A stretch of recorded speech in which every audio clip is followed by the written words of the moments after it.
Bonsoir. On termine le cycle avec un dialogue un petit peu plus léger que ceux des 2 semaines précédentes, un petit peu moins d'ontologie, un petit peu plus de philosophie pratique, puisque le thème du dialogue qui s'appelle Philèbe, c'est le plaisir. Et donc c'est un dialogue qui va se passer entre 3 personnages, mais parmi ces 3 personnages, finalement, celui qui intervient le moins, c'est Philèbe, celui qui donne pourtant son nom au dialogue. Les personnages principaux, c'est Socrate et Protarque. Protarque et Philèbe sont 2 jeunes gens qui interrogent Socrate sur ce qu'est la vie la meilleure pour un être humain. Donc comment réaliser la vie bonne, autrement dit, comment être heureux. C'est la même chose, être heureux, c'est avoir une bonne vie, une belle vie, une vie heureuse. Donc c'est bien de ça qu'il s'agit. Et les 2 jeunes gens soutiennent que ce qui rend la vie heureuse, c'est le plaisir. Mais le plaisir, il faut le prendre dans un sens très large, c'est-à-dire c'est tout ce qui nous réjouit, tout ce qui nous fait, qui nous donne du bien-être, de la joie, de l'allégresse. Donc c'est tout ça, le plaisir. Et une des raisons pour lesquelles ils soutiennent que c'est bien ça qui est le principal ingrédient d'une vie heureuse, c'est qu'en fait, tous les animaux, pas seulement les humains, mais tous les animaux poursuivent à chaque instant le plaisir dans toutes leurs actions et au contraire évitent au maximum la souffrance. Et donc ça prouve que pour tout le monde, pour tous les animaux, le meilleur, c'est le plaisir. C'est ce qu'on cherche le plus, et donc ce qu'on cherche, c'est toujours ce qu'on estime être bon pour nous. Donc ce qu'on estime être bon, c'est le plaisir. Alors c'est une théorie du plaisir qui est très répandue et qui va devenir tout à fait célèbre avec Épicure, qui vient 2 générations après Platon, à peu près 2 générations humaines après Platon. Donc ces théories existaient déjà bien avant Épicure. Et Socrate, alors à l'inverse de ces jeunes gens, soutient au contraire que ce qui rend la vie la plus heureuse, c'est tout ce qui appartient au domaine de l'intelligence, bon, sans surprise. Donc aussi bien la science, la pensée, la réflexion, l'opinion droite même, et il met même de ce côté la mémoire. Alors il rassemble tout ça sous un terme très général qu'on a déjà rencontré à l'occasion et qui s'appelle, c'est un verbe phronein. Phronein, c'est un verbe à champ sémantique très large, mais qui signifie en gros toute considération intellectuelle, toute réflexion, toute interrogation construite, délibération.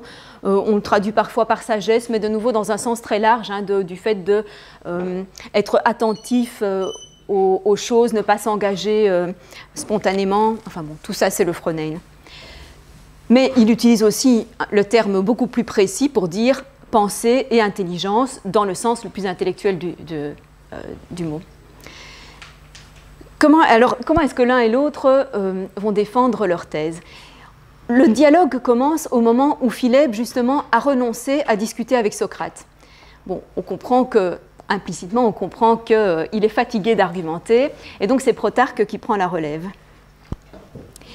Et le premier pas, la première étape dans le dialogue, c'est simplement de montrer que cette opposition entre 2 types de vie, l'une qui est centrée autour du plaisir et l'autre autour de l'intelligence, cette opposition ne doit pas être prise trop radicalement.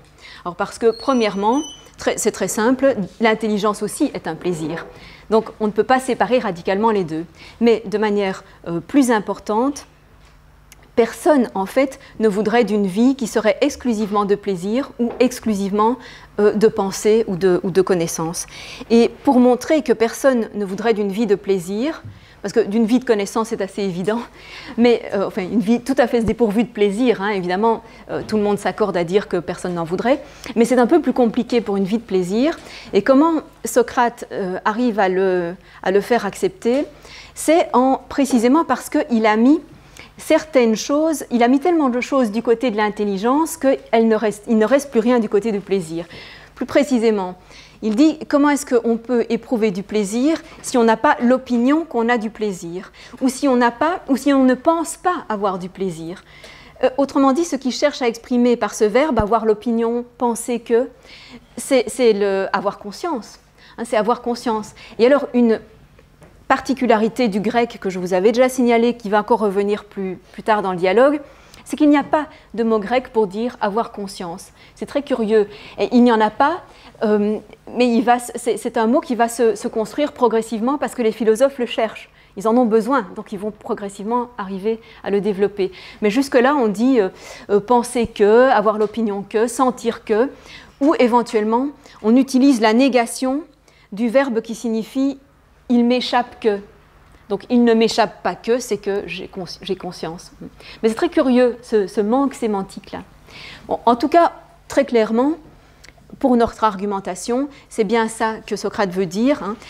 Comment peut-on avoir du plaisir si on n'a pas la conscience du plaisir, ou l'opinion qu'on en a. Donc, et il ajoute, si on n'a pas la mémoire non plus, puisqu'on l'a rangé dans l'autre type de vie, si on n'a pas la mémoire non plus, on ne peut même pas se souvenir d'un plaisir éprouvé auparavant. Or, se souvenir d'un plaisir, c'est aussi un plaisir, même s'il est un peu plus faible que celui qu'on éprouve au moment où on l'éprouve. Et de la même manière, on n'aura pas non plus l'anticipation d'un plaisir futur, parce que cette anticipation, c'est une forme de pensée, c'est une pensée prévisionnelle ou une forme de calcul ou de raisonnement sur ce qui va pouvoir nous arriver.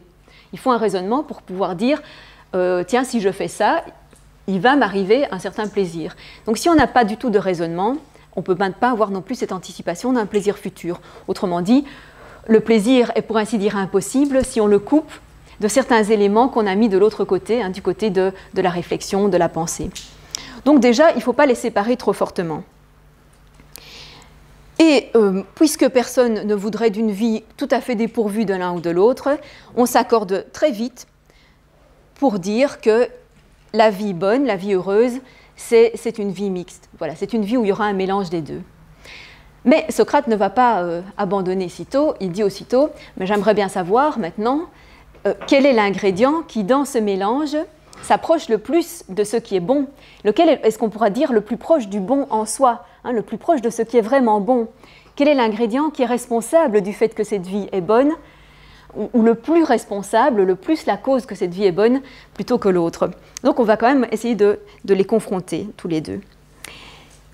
Et pour pouvoir faire cette confrontation, Platon passe par une digression ontologique, donc il va distinguer différents types d'étangs selon une distinction qu'on n'a pas encore rencontrée chez lui auparavant. Bon, ça va aller assez vite, je vous rassure. La première grande division qu'il propose, c'est il y a parmi tous les corps, parmi tous les étangs corporels, il y a de l'illimité et de la limite. Ou plus exactement, dans tous les corps, dans chaque corps, il y a de l'illimité et de la limite. Et donc, il propose que ce soit deux grands genres de l'étang, l'illimité et la limite. Qu'est-ce qu'il veut dire par là? Un exemple d'illimité, c'est le chaud et le froid. Dans tout corps, il y a un certain gradient de chaud et de froid. Pourquoi est-ce qu'on les appelle illimités? Ce n'est pas du tout parce qu'il y en a une quantité infinie, pas du tout. Il y a une quantité qui est limitée au sens où elle n'est pas infinie dans un corps donné. C'est au sens où, entre le chaud et le froid, il n'y a pas de frontière précise. On ne peut pas dire à quel endroit s'arrête le chaud et à quel endroit commence le froid, et réciproquement. Il n'y a pas de frontière précise. Et Platon le formule aussi de cette manière, il y a toujours du plus et du moins. On est toujours dans un petit peu plus... on peut toujours avoir un petit peu plus de chaud, un petit peu plus de froid, et on ne sait pas exactement où mettre la frontière entre les deux. Donc ce ne sont pas des termes qui sont déterminés par eux-mêmes, déterminés au sens de... ils ont une définition stricte. On ne sait jamais exactement si on est déjà un petit peu dans le froid ou encore tout à fait dans le chaud. Ici, d'autres exemples du même type, comme le rapide et le lent, par exemple. Rapide et lent, ce qui est un petit peu plus lent est un petit peu moins rapide, mais à quel moment ça cesse tout à fait d'être lent pour devenir tout à fait rapide? Il n'y a pas de frontière, il n'y a pas de limite. Donc par soi-même, ça n'a pas de limite. Même chose pour le sec et l'humide, même chose pour le grand et le petit. Donc tout ça, c'est de l'illimité. Ce sont des choses qui n'ont pas de frontière précise. Et ce qui vient y mettre justement une frontière, une limite, c'est une certaine mesure. C'est-à-dire qu'on peut parfaitement mesurer la chaleur, mais pour ça, il faut qu'on introduise une unité de mesure et qu'on la nombre, et qu'on introduise du nombre. Qu'on dise, voilà, on fixe que ceci est un degré, et on peut mesurer autant de degrés de chaleur, et là, on se met à avoir une limite précise. Mais c'est parce qu'on a introduit de la mesure et du nombre. Et donc voilà des exemples de limitants ou de limites, des étangs qui limitent les autres, ce sont les mesures et les nombres. Toutes les mesures qu'on peut introduire, c'est du limitant. Donc on a déjà deux types d'étangs qui sont les illimités, toutes ces sortes de choses qui n'ont pas de frontières précises, les limitants d'autre part, et puis on a aussi le mélange des deux, puisqu'on a dit qu'il y a les deux dans chaque corps. Dans chaque corps, on a effectivement la possibilité de mesurer toute une série de choses, d'intensité, qu'elles soient qualitatives ou quantitatives. On a donc trois types d'étangs, et on doit encore en ajouter un quatrième qui est la cause de ce mélange. Qu'est-ce qui fait justement, qu'est-ce qui réalise, qu'est-ce qui produit ce mélange dans les corps entre la limite et l'illimité? Et on ne sait pas encore très bien ce que c'est. C'est ça qui va donner lieu à l'étape suivante du dialogue. Pour savoir ce que c'est, Socrate prend appui sur l'opinion des sages ou des savants qui ont étudié l'univers physique. Et il dit, au fond, tous les sages qui ont étudié l'univers physique se sont accordés pour dire que cet univers a des mouvements réguliers, a des processus réguliers, et cette régularité leur vient d'une intelligence. Alors là, je ne sais pas si vous pensez comme moi, mais il a beaucoup forcé le trait pour arriver à dire tous les sages physiciens ont estimé qu'il y avait une intelligence qui réglait les mouvements de l'univers. En fait, c'est plutôt une infime minorité, comme on l'a vu à propos des présocratiques. La plupart des physiciens présocratiques estiment qu'effectivement, il y a une régularité de mouvements et de processus dans l'univers, mais cette régularité, la plupart l'attribuent ou au hasard, ou à des propriétés intrinsèques de la matière, donc à des formes au fond spontanées, et pas du tout à une intelligence qui s'ajouterait à leur matière. C'est plutôt l'exception, par exemple chez Anaxagore, le fait d'avoir pensé qu'il y a une sorte d'intelligence cosmique qui justement établit les déterminations de chaque élément. C'est bien Anaxagore qui l'a dit, et il l'a dit d'une manière très proche de ce que Socrate vient d'exposer à propos des illimités et de la limite. Bon, le problème c'est que dès que l'interlocuteur a dit d'accord à Socrate, ça lui permet de continuer. Protarque aurait dû l'arrêter et dire il n'y a pas du tout accord sur ce point, bien au contraire, mais il ne le fait pas. Et ça permet à Socrate de dire quelque chose, un coup de force encore plus violent à la suite, c'est que il dit puisque en fait nos corps, à nous êtres humains, nos corps sont composés d'éléments qui se nourrissent des éléments de l'univers entier. C'est-à-dire que nos éléments corporels sont les mêmes que les éléments qu'on trouve aussi dans tout le reste de la nature et de l'univers. Donc on leur emprunte en quelque sorte ces éléments, et on n'arrête pas d'en emprunter puisqu'on respire de l'air, on absorbe des nourritures qui nous viennent de la nature. Donc on puise nos éléments corporels dans la nature. Alors dit-il, il faut qu'on puise aussi notre âme dans une âme cosmique, dans une âme du tout. Alors, analogie plus qu'audacieuse, évidemment, il n'y a pas de raison à cette déduction. Mais encore une fois, malheureusement, Protarque ne proteste pas, et tant qu'il ne proteste pas, on continue le dialogue. Donc, on est obligé d'admettre, alors il appuie par un argument supplémentaire, mais toujours aussi mauvais, qui est, sinon, pourquoi la nature aurait-elle placé une âme seulement en nous, et pas dans tout le reste de l'univers qui est beaucoup plus puissant que nous? Mais évidemment, c'est un mauvais argument, parce que ce n'est pas parce qu'une chose est plus puissante qu'elle doit nécessairement être animée. Et il n'y a pas de raison pour laquelle ce ne soit pas dans une très petite partie, même une partie infime et insignifiante de l'univers comme nous sommes nous, il n'y a pas de raison pour que ce ne soit pas là seulement que la nature ait mis de l'âme. Pourquoi pas? C'est bien ce qu'on pense actuellement. Enfin, en tout cas pour autant qu'on connaisse. Mais bon, on passe puisque l'interlocuteur n'a pas protesté. Et donc en fait, Socrate peut conclure que par conséquent, ce qui est responsable du mélange des éléments et de leur proportion dans ce mélange, c'est-à-dire de la mesure, c'est de l'intelligence. Donc dans tout l'univers, c'est l'intelligence qui est responsable du fait que le mélange est équilibré, que les mélanges corporels sont équilibrés et donc que les corps sont stables. Et donc c'est la même chose aussi en nous. Donc on a trouvé le quatrième étang qui est la cause de ce mélange d'illimité et de limite, c'est l'intelligence, en nous comme dans l'univers. Donc ça donne déjà un petit avantage à l'intelligence dans son opposition au plaisir, dans sa confrontation avec le plaisir. Mais il s'agit maintenant de analyser plus profondément le plaisir pour comprendre comment il surgit et quel est son rapport justement avec le mélange, quel est son rôle dans le mélange corporel ou corps-âme du corps humain. Donc, comment se produit le plaisir? On a toute une analytique qui part de la sensation. Et d'abord, la sensation, Platon fait remarquer qu'il y en a certaines qui ne sont pas conscientes. Donc revient de nouveau cette nécessité de dire le mot conscient. Et comment il l'explique? Il dit simplement, il y a des sensations qui se perdent dans le corps, puisqu'elles arrivent par nos organes sensoriels, hein, elles se perdent dans le corps et n'arrivent jamais à l'âme, dit-il. Ne pas arriver à l'âme, donc on ne s'en aperçoit pas. Ça veut dire qu'elles n'arrivent pas à la conscience. Hein. C'est tout à fait clair que c'est bien ça qu'il veut dire. Donc elles n'arrivent jamais à la conscience, et alors il propose qu'on ne les appelle pas des sensations, justement. C'est-à-dire qu'on appelle sensations seulement ce qui, passant par nos organes sensoriels corporels, arrive jusqu'à notre conscience. Donc une sensation est toujours consciente, disons par convention. On l'établit par convention. Alors ensuite, ces sensations conscientes sont sauvegardées en nous par ce qu'on appelle la mémoire. Elles sont sauvegardées en nous, donc elles sont maintenues, on les garde quelque part, on les conserve. Ces sensations, on peut se les rappeler. Et donc le mouvement d'inscription de ces sensations en nous, c'est ça la mémoire. Et donc il faut distinguer la mémoire au sens de cette sauvegarde, c'est le grec mnémé, et le rappel d'une sensation éprouvée précédemment, mais dont on a perdu la conscience entre-temps.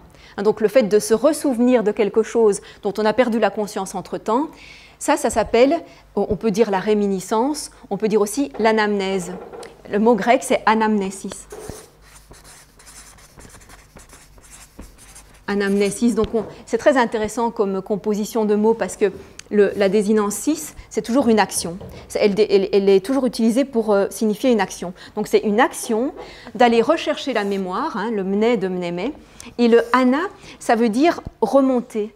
Donc on fait remonter la mémoire hein, de manière active. C'est ça l'anamnèse, faire remonter la mémoire de manière active. Donc on a cette possibilité désormais hein, de se rappeler une sensation. Et cette mémoire, dit Platon, elle est nécessaire pour qu'il y ait désir. Et on va montrer ensuite qu'il est nécessaire qu'il y ait désir pour qu'il y ait plaisir. Hein. Donc voilà comment on arrive à l'enchaînement jusqu'au plaisir.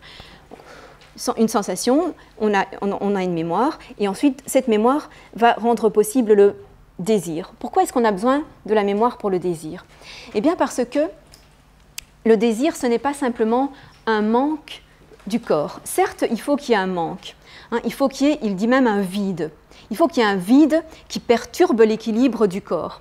Et là, Socrate, très clairement, même si c'est implicite, s'appuie sur l'ancienne médecine, parce que l'ancienne médecine, elle fonctionnait vraiment de cette manière-là. Il y a un équilibre des éléments du corps, et une maladie, c'est une rupture de cet équilibre. Il y a des éléments qui dominent, d'autres qui manquent, et donc en fait, il faut en premier lieu essayer de rétablir cet équilibre. C'est ça les soins médicaux, c'est rétablir cet équilibre. Donc, tout manque du corps donc, suscite une souffrance. Par exemple, le manque de nourriture, hein, la faim est une souffrance, le manque d'eau, hein, la soif est une souffrance, etc. Donc il prend toujours des exemples corporels très simples de ce type-là. Mais ça, ce n'est pas encore le désir. Pour qu'il y ait désir, il faut que s'ajoute à ce vide la représentation de ce qui va venir combler le vide. Parce que le désir est toujours le désir d'un objet précis. C'est toujours le désir de l'objet qui va venir assouvir ce manque, qui va venir le remplir, le compenser, et qui donc il va nous donner la solution à la souffrance. Le désir est toujours d'un objet précis. Donc ce n'est pas simplement le manque. Et pour qu'on puisse se représenter un objet précis qui va combler le manque, il faut qu'on le connaisse déjà, c'est-à-dire il faut qu'on l'ait déjà éprouvé. Et voilà pourquoi intervient la mémoire. C'est la mémoire qui va nous rappeler que la même souffrance a déjà été résolue par un certain type d'objet. Et c'est ça qui va nous permettre de désirer ce type d'objet et donc de résoudre à nouveau notre souffrance. Bon, donc voilà aussi qui justifie pourquoi il y a une nécessité de la mémoire du côté du plaisir. On ne peut pas le séparer l'un de l'autre.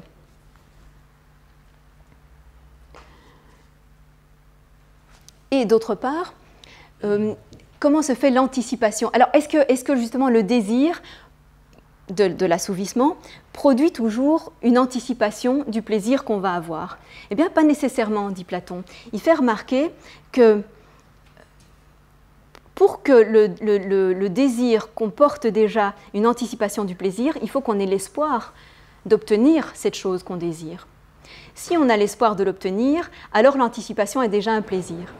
Mais si on n'a pas l'espoir de l'obtenir, alors non seulement on continue à éprouver la souffrance, mais vient s'y ajouter une autre souffrance qui est le regret, parce que comme on sait qu'on a déjà eu ce plaisir et qu'on ne l'aura plus, la souffrance est doublée de celle du regret.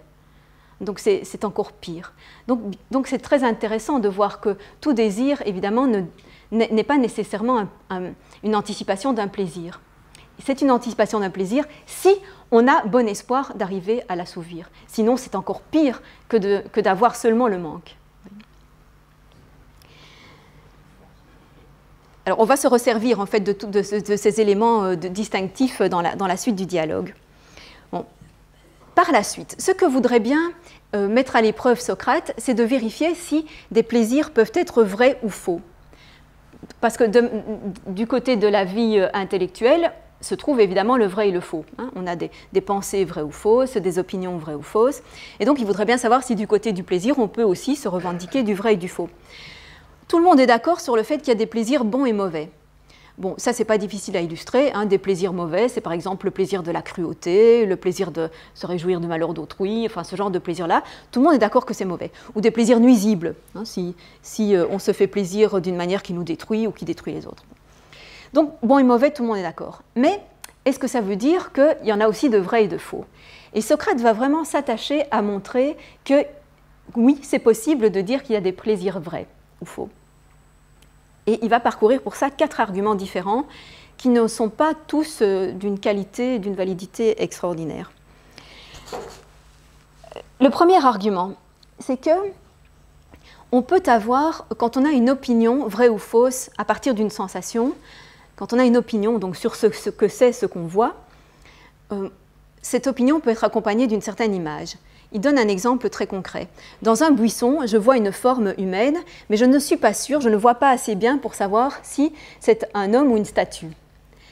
Si je n'ai pas la possibilité de le vérifier tout à fait, je peux néanmoins en garder une opinion dont je ne suis pas tout à fait sûre qu'elle est vraie ou fausse. Et à cette opinion, j'attacherai donc l'image correspondante. Ce n'est pas l'image que j'ai vue, parce que l'image que j'ai vue ne m'indiquait pas si c'était une statue ou un homme. Mais c'est une image reconstituée à partir de l'opinion que j'en ai. Si je me dis c'est sûrement une statue, j'aurai l'image d'une statue dans ce buisson. Si je me dis c'est probablement un homme, j'aurai l'image de l'homme dans ce buisson. Donc c'est une image reconstituée, c'est une image imaginaire justement, constituée à partir de la sensation. Et cette image, elle peut être vraie ou fausse. Parce que si c'est bien l'image de ce qu'il y avait dans le buisson, elle est vraie. Si ce n'est pas l'image de ce qu'il y avait dans le buisson, elle est fausse. Donc l'image peut être vraie ou fausse, de même que l'opinion.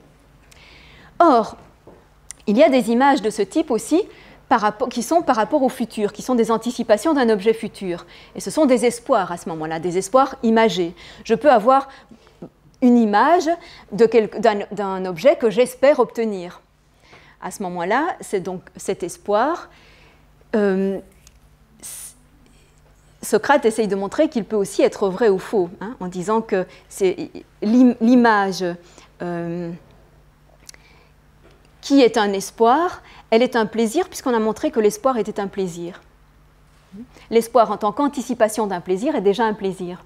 Donc, si on montre que l'image d'un espoir peut aussi être un plaisir, il suffit de montrer qu'elle peut être aussi vraie ou fausse. Et alors là, pour montrer ça, il va chercher une sorte de bon sens traditionnel ou d'expression traditionnelle qui dit que les hommes aimés des dieux ont des espoirs vrais et les hommes qui ne sont pas aimés des dieux ont des espoirs faux. Alors, hommes aimés des dieux, qu'est-ce que ça veut dire? Si vous traduisez en langage contemporain, ça veut dire ceux qui ont de la chance. Ceux qui ont de la chance, leurs espoirs sont vrais. Pourquoi? Parce qu'ils vont se réaliser. Ceux qui n'ont pas de chance, leurs espoirs sont faux parce qu'ils ne vont pas se réaliser. Et donc le vrai et le faux sont de nouveau liés à la chose est-elle réelle ou non. Un espoir faux, c'est un espoir qui se projette dans une chose qui ne sera jamais réelle, donc il est faux parce que la chose n'est pas réelle. Et un espoir vrai, c'est un espoir qui projette une chose qui va être réelle, qui va se réaliser. Donc c'est pour ça que le vrai est de nouveau lié à la réalisation. Alors la seule petite nuance par rapport à l'exemple de la statue et de l'image vraie ou fausse de ce qu'il y avait dans le buisson, la seule nuance, mais elle est d'importance, c'est que par rapport au futur, par rapport à l'avenir, est-ce qu'on peut dire qu'une représentation présente de l'avenir est déjà vraie ou fausse? Il y aura tout un débat à ce propos sur est-ce qu'on peut dire que le possible, si quelque chose qu'on imagine dans l'avenir est possible, est-ce que ce possible peut déjà être dit vrai ou faux? Et ce débat va déboucher, notamment chez Aristote, sur un argument assez puissant contre cette possibilité de dire qu'un événement futur est vrai ou faux. Il dit on ne peut pas dire enfin, une phrase qui au présent dit ce que sera le futur n'est pas encore ni vraie ni fausse. Elle n'est encore ni vraie ni fausse parce que, du moins en ce qui concerne les événements humains, il y a indétermination du futur. Il y a indétermination du futur, donc ce qu'on dit maintenant du futur n'est encore ni vrai ni faux. Donc voilà le premier argument de Platon mis en fait en défaut, alors par Aristote qui viendra un peu plus tard, mais les débats ont commencé avant. Donc c'est quelque chose d'un peu, disons, controversé, ce premier argument sur lequel s'appuie Socrate, pour essayer donc, je vous rappelle, d'établir qu'il y a bien des plaisirs faux et vrais. Donc il passait ici par ce plaisir particulier qu'est l'espoir. Et donc en montrant que l'espoir peut être vrai ou faux, il voulait montrer qu'il y a au moins un type de plaisir qui peut être vrai ou faux. Donc ça c'est le premier argument. Le deuxième argument, il est fondé sur le fait que l'intensité d'un plaisir ou d'une douleur augmente proportionnellement avec le plaisir ou la douleur qui lui est correspondant. C'est-à-dire que quand on a faim, c'est une douleur. Mais le plaisir qu'on a à manger est proportionnel à cette faim. C'est-à-dire, plus on a faim, plus on a de plaisir à manger. Les deux, pendant un certain temps, sont coexistants. Les deux sont coexistants parce que pendant un certain temps, on a encore faim et on commence déjà à avoir le plaisir. Mais par rapport à l'anticipation maintenant de ce plaisir qu'on aura de manger,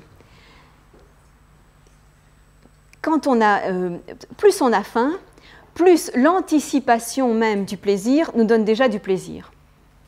Plus on a faim, plus le fait de savoir qu'on va bientôt manger nous donne du plaisir. Je ne devrais peut-être pas parler de ça à cette heure-ci, mais bon. Et donc, l'intensité augmente proportionnellement. Et inversement aussi, plus on anticipe ce qu'on va pouvoir manger et qui nous fera plaisir, plus la faim augmente aussi. Et donc, qu'est-ce qui est faux alors dans ces plaisirs? Eh bien, toute la partie qui est augmentée artificiellement par notre imagination, on peut estimer qu'elle est fausse par rapport au vrai plaisir qui est celui du corps ou par rapport à la vraie douleur qui est celle du corps à ce moment-là. Le corps est dans un état objectif de manque, il y a un état objectif du manque, mais tout ce qu'on y rajoute par l'imagination de ce qu'on va pouvoir manger ou non, tout ça c'est du plaisir ou de la douleur rajouté artificiellement. Et donc, dit Socrate, on peut appeler ça un faux plaisir ou une fausse douleur. Troisième argument. Le troisième argument consiste en fait en une réfutation d'une certaine théorie du plaisir, qui n'est pas celle de Socrate. On ne sait pas trop d'ailleurs qui peut être derrière cette théorie. Une théorie selon laquelle le plaisir, c'est seulement l'absence de douleur. Donc en fait, quand on a vu au début que le plaisir, c'était la restauration de l'équilibre, cette restauration était évidemment un processus. C'est un processus qui mène de nouveau à l'équilibre. Et le plaisir est dans le processus. C'est-à-dire que le plaisir, c'est bien de manger.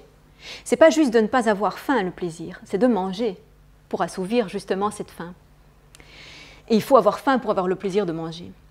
Donc, à ce moment-là, cette théorie-là, qui est celle de Socrate, c'est qu'il y a trois états différents. L'état de faim, l'état d'assouvir sa faim, qui est le plaisir, et puis l'état où on n'a ni l'un ni l'autre, parce qu'on n'a pas faim et on ne mange pas, donc on est dans un état neutre.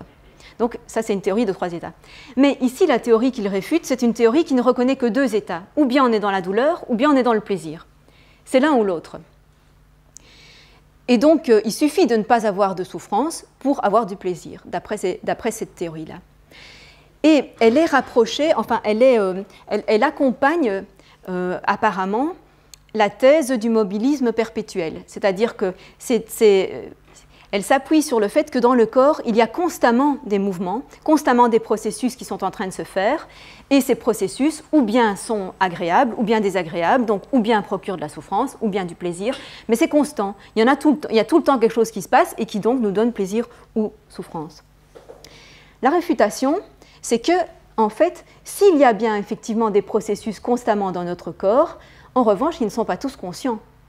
Loin de là, la plupart des processus permanents de notre corps nous sont inconscients, nous ne les sentons pas. Tous les processus physiologiques, de circulation du sang, de battement de cœur, de machin, à moins d'un dysfonctionnement, on ne les sent pas. Donc, il y existe bien des états où on n'a ni douleur ni plaisir de la part de notre corps. Donc, il faut refuser cette théorie selon laquelle le plaisir est seulement une douleur. Pardon, une absence de douleur. Et par conséquent, ces gens-là, lorsqu'ils croient que, parce qu'ils n'ont pas de souffrance, ils ont un plaisir, eh bien, ils ont un faux plaisir. Et voilà de nouveau un plaisir faux. Voilà de nouveau une manière de montrer que le plaisir peut être faux. Puisqu'en fait, ils sont dans un état neutre quand ils n'ont pas de souffrance. S'ils croient qu'à ce moment-là, ils ont du plaisir, ils se trompent, ils n'en ont pas. Donc, c'est un faux plaisir. Donc, voilà de nouveau, troisième argument pour dire qu'il existe des plaisirs faux. Quatrième argument, et dernier, c'est qu'il existe plusieurs sortes de plaisirs. Et en particulier, il y a deux grands types de plaisirs importants.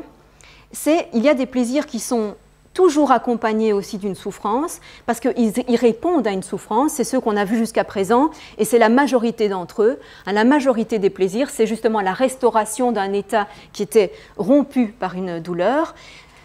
Donc, ce sont des plaisirs qui vont avec une douleur.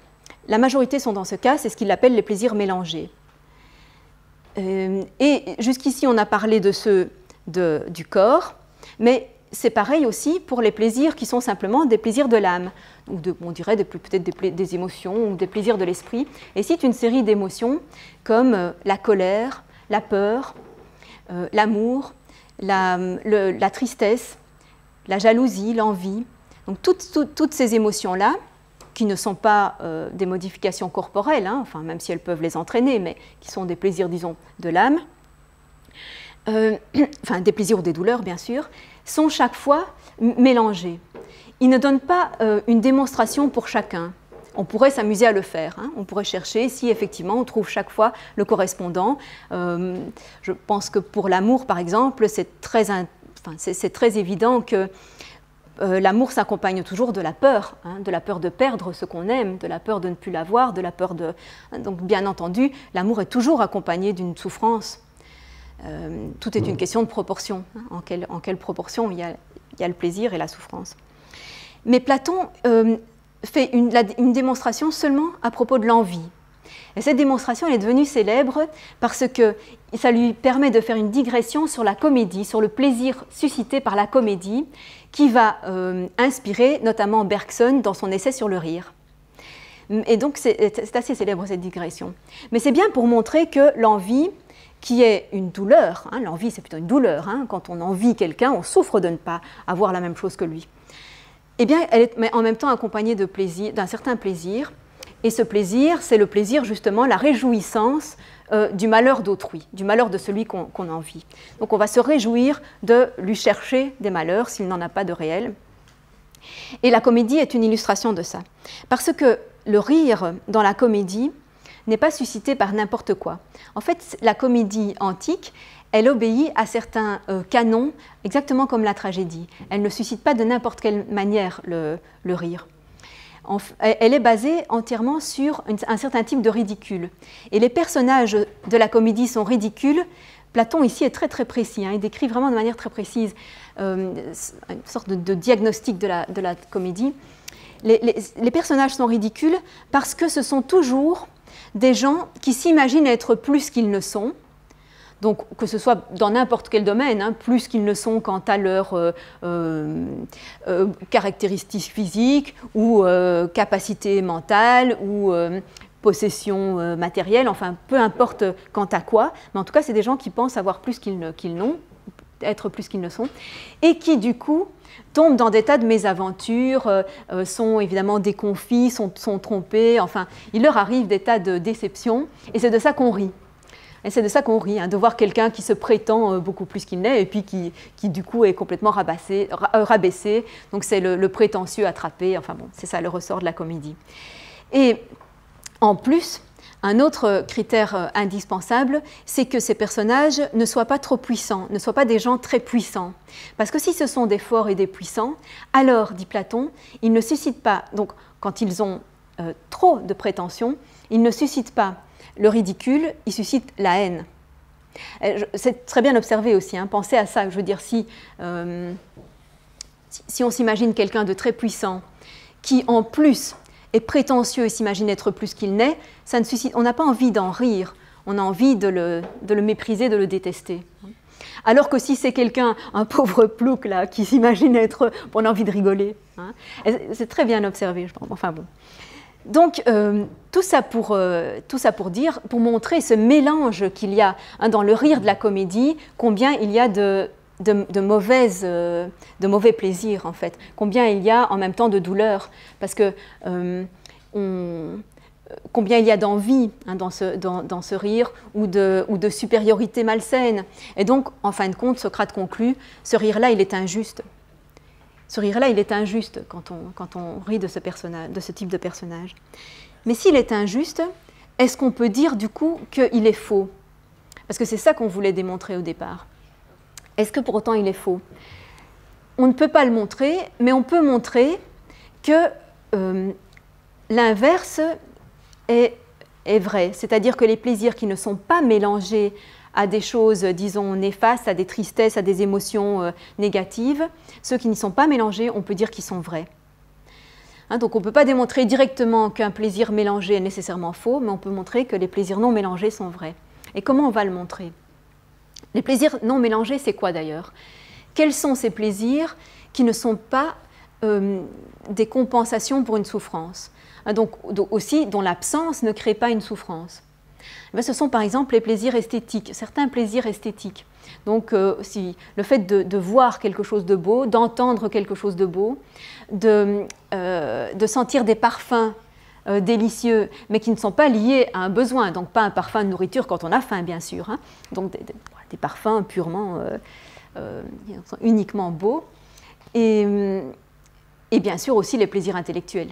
Le plaisir intellectuel n'est pas lié à une souffrance, à condition toutefois, alors Platon prend bien soin de le préciser, à condition toutefois qu'on n'ait pas une faim de connaissance qui nous cause une souffrance. Et là, on a envie de se rappeler le banquet. Hein. Le banquet où il y avait, et le Phèdre d'ailleurs, ces deux dialogues où on voyait l'amant de la connaissance qui, comme un amant du désir amoureux, avait vraiment ce besoin, était vraiment dévoré par ce désir de la connaissance, au point que c'en était une forme de souffrance. Non? Et donc on a l'impression que là, Platon, ou bien précise bien que ce n'est pas ça qu'il a voulu dire, ou bien rectifie ce qu'il aurait peut-être voulu un peu trop exprimer, un peu trop, disons, violemment dans le banquet. Mais en tout cas, il nous dit bien la manière dont il faut mener la recherche intellectuelle, dont il faut approfondir ses connaissances, etc., ça doit être un plaisir pur. Ça ne doit pas nous manquer quand on ne la pratique pas. Ça ne doit pas nous dévorer comme un besoin. Donc voilà, pour cerner, hein, pour définir en gros ce que peuvent être les plaisirs non mélangés, donc des plaisirs purs, mais purs au sens de simplement dans lesquels il n'y a aucune douleur, hein, qui ne sont mêlés à aucune douleur. Mais pourquoi est-ce qu'on les dit vrais? Eh bien, c'est en vertu d'une analogie avec les couleurs. Si on prend par exemple les couleurs et qu'on se dise qu'est-ce que c'est qu'un blanc qui soit vrai, un vrai blanc? Eh bien, un vrai blanc, c'est un blanc qui n'est pas mélangé à une autre couleur. C'est un blanc dans lequel il n'y a aucune quantité, aussi minime soit-elle, d'une autre couleur. Et même s'il n'y a pas beaucoup de blanc, pourvu qu'il ne soit pas mélangé à une autre couleur, on dira qu'il est plus vrai qu'un blanc qui est en beaucoup plus grande quantité, mais dans lequel il y aura un tout petit peu d'une autre couleur. Le vrai blanc, c'est celui qui est pur. Donc, le vrai plaisir, c'est celui qui est pur. Alors, vous voyez le genre d'argument. Hein. toujours se méfier des analogies. Évidemment, rien ne justifie qu'on puisse passer de l'un à l'autre. Mais bon, Socrate le fait et Protarque ne proteste pas. Donc, de cette manière aussi, Socrate a l'impression qu'il est arrivé à montrer qu'il y a bien des plaisirs vrais et des plaisirs faux. Et donc, muni de cette construction, il retourne à sa question de savoir en quoi est-ce que le plaisir contribue à la vie bonne et quel est son rapport donc avec le bon en soi, avec ce qui est vraiment le bon. En quoi est-ce que le plaisir est proche du bien? Enfin, du bien au sens de bon, bon en général. D'abord, est-ce qu'on peut dire que le plaisir s'identifie au bon? C'est ce qui était la thèse des deux jeunes gens au départ. Leur plaisir, c'était que ce qui est bon dans la vie humaine, c'est le plaisir. Donc, est-ce qu'on peut dire ça? Ce qui est bon, c'est le plaisir. Identification complète. On ne peut pas le dire pour deux raisons. La première est très évidente, c'est qu'il y a des tas de choses qui sont dites bonnes et qui ne sont pas des plaisirs. Par exemple, le courage, l'intelligence, la vertu en général, ce sont des choses bonnes, ce ne sont pas des plaisirs en elles-mêmes. Les vertus ne sont pas en elles-mêmes des plaisirs. Donc déjà, il n'y a pas d'identification totale puisqu'il y a des choses qui sont bonnes et qui ne sont pas des plaisirs. Alors d'autre part, il n'y a pas non plus d'identification pour une raison plus technique, qui est qu'on a considéré le plaisir comme un processus. Quand on disait un rétablissement de l'équilibre, c'est bien un processus qui prend un certain temps, une certaine transformation du corps ou de l'âme. Et tout processus, dit Platon, doit être distingué de son terme, de son but, de ce vers quoi il va. Et donc, ce qui est visé par tout processus, sa fin, son terme, ce en vue de quoi il a lieu, c'est toujours quelque chose de bon. C'est-à-dire que chaque fois qu'on entreprend un processus, c'est pour viser un processus en tout cas qui est visé, c'est toujours parce qu'on estime qu'il va déboucher sur quelque chose de bon. Donc il faut distinguer le processus lui-même, qu'on a appelé le plaisir, et le terme visé par ce processus, qui est ce qui est bon. Et il utilise, pour les distinguer tous les deux termes génésis et ousia. Alors c'est vraiment c'est significatif parce que la génésis, la genèse, c'est genèse ou bien devenir. Donc le processus, c'est un devenir, ou c'est une genèse au sens de l'apparition de quelque chose. Ça s'oppose à l'ousia, qui est l'état réalisé, qui est l'être, en fait, l'ousia, l'être, donc c'est l'état qui a été apporté par ce processus. Ici, on peut dire qu'il y a une apparition ou une venue à l'être de quelque chose, et puis une fois qu'on est arrivé à ce que ce soit apparu, ça devient une ousia, c'est un être réalisé. Il prend l'exemple d'ailleurs d'une construction, exemple tout à fait trivial, la génésis d'une maison, c'est sa construction, et puis une fois que la maison est faite, elle est en ousia, elle existe, elle est dans l'existence, elle a un être de maison qui est réalisé. Donc le plaisir, il serait du côté de la génésis, tandis que le bon serait du côté de l'ousia. Et en fait, implicitement, vous voyez le rapport avec la théorie habituelle de Platon, qu'il oppose l'univers physique qui est en devenir aux idées qui sont des ousiai, c'est-à-dire qui sont des êtres fixes, stables, qui n'ont aucune modification, qui n'ont pas besoin justement de devenir. Et cette opposition donc recouvre celle de plaisir d'un côté, donc il met bien le plaisir du côté du devenir, et le bon de l'autre côté, donc du côté évidemment de l'ousia, de l'être, des idées. Mais ça c'est implicite, mais rien n'est fortuit. Le choix de ces termes n'est pas du tout fortuit. Donc cette distinction entre le plaisir comme processus et puis le bon comme ce qui est la fin du processus, on peut cependant le critiquer, on peut critiquer cet argument en disant que le bon n'est pas, s'il est vrai que tout ce qu'on vise est bon, ou en tout cas est bon pour celui qui le vise, en revanche, ce n'est pas non plus les seules choses qui sont bonnes. On peut dire aussi que toutes les étapes qui mènent à ce qui est bon sont bonnes aussi. Donc on pourrait dire parfaitement, le plaisir aussi est bon, alors qu'il mène à des étapes, alors qu'il mène à quelque chose de distinct de lui qui est le bon. Mais ça n'invalide pas ça n'invalide pas la raison pour laquelle Socrate introduit l'argument, puisqu'il veut simplement dire que ça ne se confond pas, hein, que le bon ne se confond pas avec le plaisir. Donc même si le plaisir est quelque chose de bon, il n'empêche que d'autres choses aussi sont bonnes.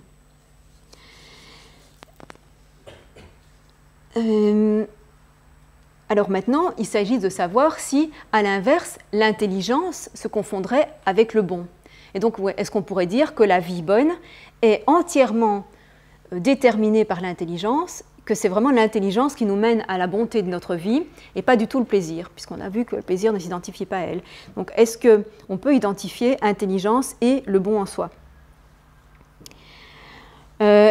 Donc, l'intelligence, la pensée, la science, tout ça allait ensemble. Or, toutes ces choses, ça forme un ensemble très vaste dans lequel il faut aussi faire des distinctions.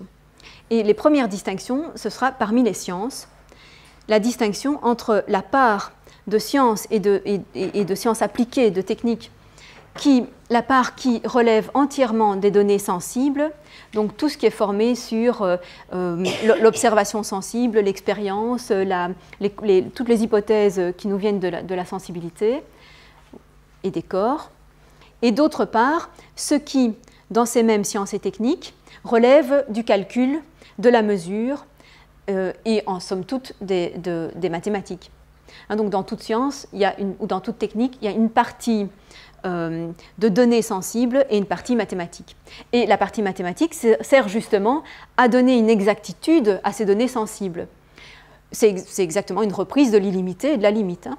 C'est une application de cette division illimité-limite. Donc toute connaissance ou technique a une partie déterminative, hein, qui fixe les choses, qui fixe les proportions, qui fixe les déterminations et qui est basée sur les nombres. Donc cette partie-là est meilleure. La partie qui limite, qui définit, est meilleure que l'autre. Mais elle doit à son tour être divisée en deux pratiques différentes. On peut pratiquer les mathématiques simplement comme des instruments d'application à autre chose. Donc on peut utiliser le calcul parce qu'on en a besoin pour d'autres choses. Ou bien on peut étudier les mathématiques en elles-mêmes, pour elles-mêmes, et donc faire des mathématiques tout à fait pures, non appliquées, tout à fait théoriques. Et ça, c'est plus valorisé par Socrate parce que c'est plus exact. Plus on se détache de la matière, de l'application à la matière, plus tout ce qu'on dira en termes de nombre, de tracés de lignes et de toutes les propriétés des nombres et des lignes, tout ce qu'on dira sera plus exact, hein, quand on est d'autant plus détaché du sensible. C'est quelque chose qui n'est pas du tout nouveau, hein, qui est connu depuis longtemps. Le fait que, bien entendu, si on calcule la surface de cette table, cette surface est complètement irrégulière, la table est complètement irrégulière, et tout corps sensible aura cette irrégularité, alors que si on prend le rectangle abstrait à partir de cette table et qu'on le calcule de manière complètement abstraite, il pourra être parfaitement exact, hein, pour avoir une division avec au millième de millimètre près, hein, comme ceci, non. Donc tout ça est très connu. Donc plus on va vers l'exactitude, plus on va vers le vrai, hein, plus on gagne en vérité. C'est plus vrai de faire un calcul à partir de chiffres purs, hein, ou à partir de données abstraites que de faire un calcul à partir de données sensibles qui sont irrégulières. Mais il n'empêche que par rapport aux mathématiques et à leur vérité, à leur exactitude, il y a une science qui les dépasse encore, et c'est bien sûr la dialectique. Platon, fidèle à lui-même depuis la République, hein, la dialectique, elle est plus exacte encore et plus vraie. Pourquoi ? Ça, cette fois, c'est à cause de son objet. C'est parce que son objet est le plus précis, le plus déterminé, le plus stable de tous. Son objet, c'est les idées. Les idées, ce sont des étangs qui ne se modifient jamais, qui sont toujours exactement pareils à eux-mêmes, qui existent depuis toujours, qui sont immuables. Donc une fois qu'on arrive à saisir ces déterminations-là, c'est évidemment avoir l'exactitude absolue. Donc cette science-là est la plus vraie de toutes. Et à ce propos, à cette occasion, Platon dit comment pourrait-on avoir une science exacte de ce qui n'a aucune fermeté. Donc toutes les choses en devenir qui sont constamment en train de se modifier, comment est-ce qu'on pourrait en avoir une science exacte? Comment avoir une fermeté, comment tirer une fermeté de ce qui n'est pas ferme, une stabilité de ce qui n'est pas stable? Et c'est une grosse question, un gros défi lancé à toute science de la nature. Hein, les choses naturelles n'ont pas de fermeté. D'où vient la fermeté de la science qui les étudie? Alors, une fois de plus, je vais faire l'éloge d'Aristote qui a relevé ce défi dans sa physique et qui a montré justement comment on pouvait arriver à une grande exactitude dans l'étude de la nature en trouvant de la fermeté dans toute une série de choses, dans les régularités, dans ce qu'on appelle les lois de la nature, dans toute une série de principes aussi.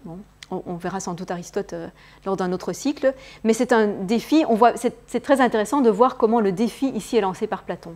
Mais pour lui, il n'y a pas de réponse positive. Donc voilà une classification des sciences. Elles n'ont pas toutes le même degré de vérité.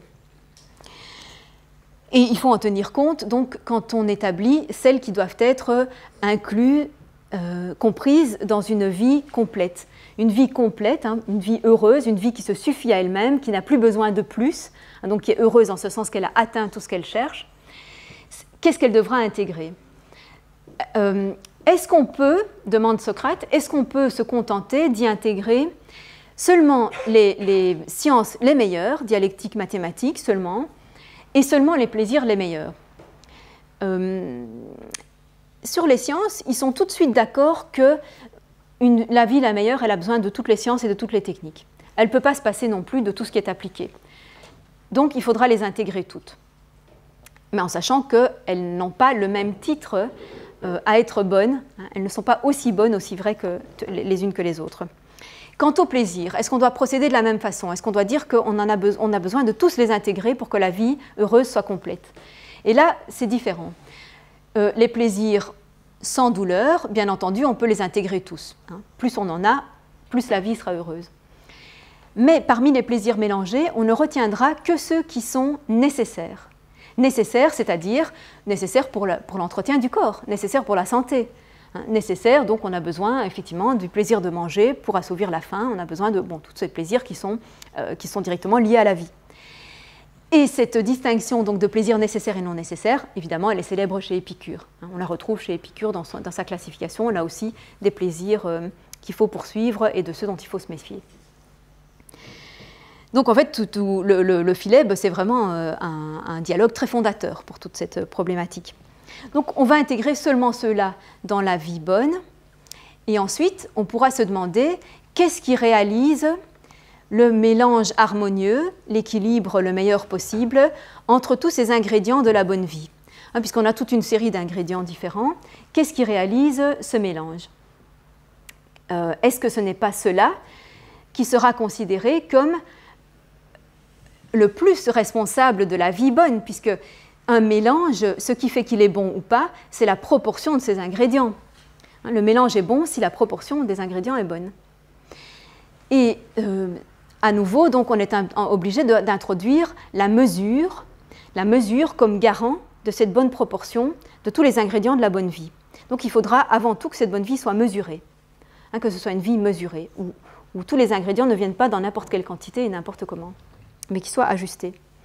Et cette métrétique, on peut dire une métrétique à partir de la mesure, métrone, cette métrétique des plaisirs, en fait, Platon l'avait déjà développée dans un dialogue de jeunesse, c'était Protagoras, dans le Protagoras.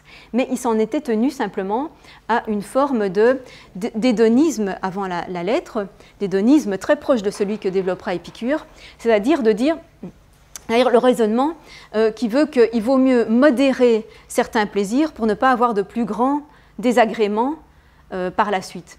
Donc c'est une forme de calcul, c'est vraiment un calcul. Si je m'adonne totalement à certains plaisirs, je vais en éprouver des souffrances plus grandes par après, donc je fais mieux de m'abstenir.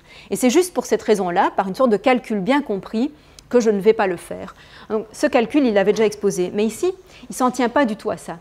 Il dit, en fait, la mesure et la proportion, ce sont des facteurs de beauté. En fait, tout ce qui est mesuré et proportionné est beau. Le beau doit être proportionné pour être beau. Donc, on va intégrer la beauté comme garant du fait que la vie est vraiment heureuse. On a besoin de la mesure et de la beauté. Et on a besoin aussi de la vérité. Ce qui fait qu'on en arrive à classer tous ces ingrédients sur une série de rangs successifs à partir du tout premier rang dont on a reconnu qu'il était le bon en soi. Donc qu'est-ce qui fait qu'une vie est bonne? Première chose, il y a le bon en soi. Aucune des autres choses ne peut s'identifier à lui. Mais celle qui occupe le deuxième rang, celle qui est le plus proche de ça, celle qui est le plus responsable dans la vie du fait qu'elle soit bonne, ce sera justement la mesure, la beauté et la complétude. Il faut qu'elle soit achevée, qu'elle soit complète, on l'a vu, pour être bonne, pour être heureuse. Donc ces trois dimensions-là, elles occupent le deuxième rang, elles sont les plus importantes. Le troisième rang est occupé par l'intelligence, par la pensée et en premier lieu par la pensée au sens strict, c'est-à-dire la connaissance des idées. Au quatrième rang seulement, on placera les autres sciences, celles qui sont appliquées, celles qui sont des techniques, celles qui sont en fait liées aux nécessités de la vie. Et on y ajoutera aussi les arts, au sens de la musiké, donc le culte des muses. Ce n'est pas seulement la musique, c'est en fait tous les beaux-arts. Donc on y ajoutera aussi ça parce que ça tient ce rang, ça a une certaine importance et on a vu que ça procurait des plaisirs purs. Et finalement, tout le reste des plaisirs, on les mettra seulement au cinquième rang. Le plaisir est seulement en cinquième lieu nécessaire à la vie heureuse. Et donc de cette manière, on a une classification très précise de tout ce qu'il faut pour être heureux. Et on voit bien que c'est Socrate qui l'a emporté, c'est Socrate qui a emporté la discussion, que les deux jeunes gens n'ont pas pu défendre leur point de vue qui mettait le plaisir à la toute première place, mais qu'en même temps, ils sont obligés d'accepter. Ils sont à la fin du dialogue, ils disent qu'ils sont d'accord, enfin Protarque en tout cas dit qu'il est d'accord avec Socrate et qu'il est d'accord avec cette classification. Alors, toute cette théorie, justement, de la vie bonne, elle va avoir un succès dans l'histoire de la philosophie, elle va être systématiquement reprise par tous les philosophes après, et toujours à partir de ces ingrédients-là. Dans quel ordre est-ce qu'on les met? C'est-à-dire, sachant que le bonheur, c'est effectivement le bien que tout le monde poursuit, le bonheur, c'est bien le bien ultime, qu'est-ce qu'on va mettre qu'est-ce qu'on va mettre au second rang? C'est-à-dire, qu'est-ce qui va le mieux pouvoir servir le bonheur? Par quoi est-ce qu'on va le plus arriver au bonheur? Donc, et c'est là que les philosophies diffèrent de l'un à l'autre. Mais en tout cas, Socrate refuse absolument comme argument le fait que la majorité des vivants vise un certain type de bien pour être heureux. Il dit c'est pas parce que la majorité des animaux se contentent du plaisir pour être heureux, ne connaissent pas en fait d'autres ingrédients que le simple plaisir corporel pour être heureux, ou la tranquillité, ou l'absence de peur, etc. Bon, ça c'est pas du tout un argument pour dire que dans une vie humaine, ce sont les arguments principaux. Et donc là déjà, il y a une réfutation anticipée de beaucoup de choses qui seront développées par Épicure.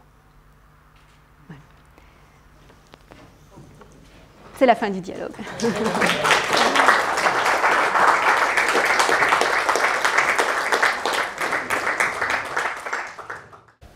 Moi j'aimerais bien défendre un peu les plaisirs mélangés. Je ne vais même pas m'aventurer sur le terrain de l'amour. Je vais prendre un autre plaisir qui est la musique. Je pense qu'une musique qui n'est pas un plaisir mélangé, ça peut exister, mais c'est une musique de divertissement, c'est une musique superficielle,